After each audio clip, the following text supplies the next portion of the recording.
शुभ सकाळ सर्वांना. कसे आहात सर्वजण? तर मस्त मजेत असाल तर झालेली आहे माझी सकाळची सुरुवात. आज सकाळी लवकरच सुरुवात झाली होती पण कारण आम्हाला मुंबईला निघायचं होतं. तर मग मी काय करत असते, मला म्हणजे कुठे जायचं असेल तर मी सकाळचा नाश्ता बनवूनच घेत असते सोबत. कारण मी याच्या पहिल्या अजून एका ब्लॉगमध्ये सांगितलंच होतं की मी कुठे जायचं असेल तर माझा नाश्ता माझ्यासोबतच असतो. सकाळी लवकर उठून मी माझा नाश्ता वगैरे बनवते आणि सोबत घेऊन जाते. कारण एवढं सकाळी कुठेच काही चांगलं भेटतही नाही खायचं म्हटलं तर. आणि सकाळी सकाळी निघाल्यामुळं खूप भूक लागते सकाळचं लवकर आणि मला तर खूप त्रास होतो प्रवासामध्ये काही नाही खाल्लं तर. मग मी सकाळचंच आपल्या घरी काहीतरी बनवायचं आणि घेऊन जायचं. असं म्हणजे बाहेरचं खायचं पण नको वाटतं.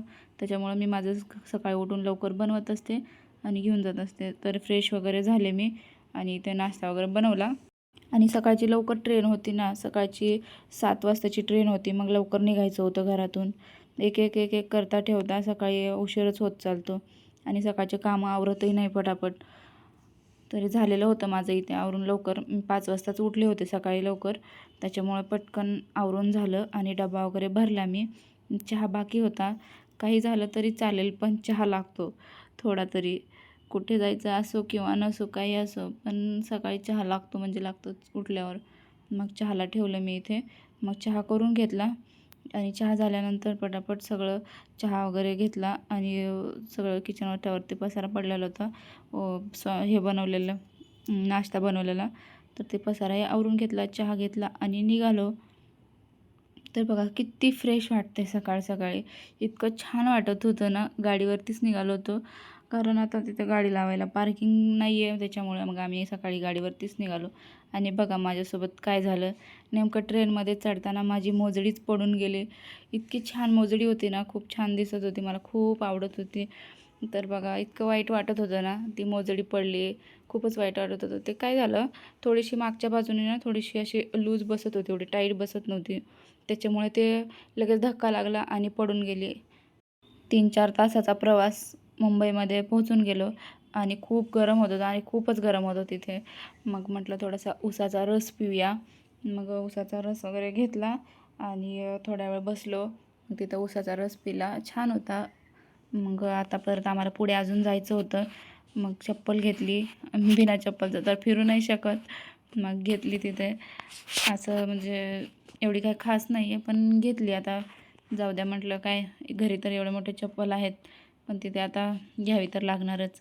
मग आझाद मैदानाकडे गेलो आम्ही. तिथंच जवळ होतं आमचं काम, त्याच्यामुळे आम्ही फिरत फिरत गेलो आझाद मैदानाकडे. खूप छान होतं. ते इथून बऱ्याच वेळा गेलो आम्ही, पण इथे आतमध्ये नव्हतो आलो मैदानावरती. म्हटलं चला बघूया आपण कसं आहे काय.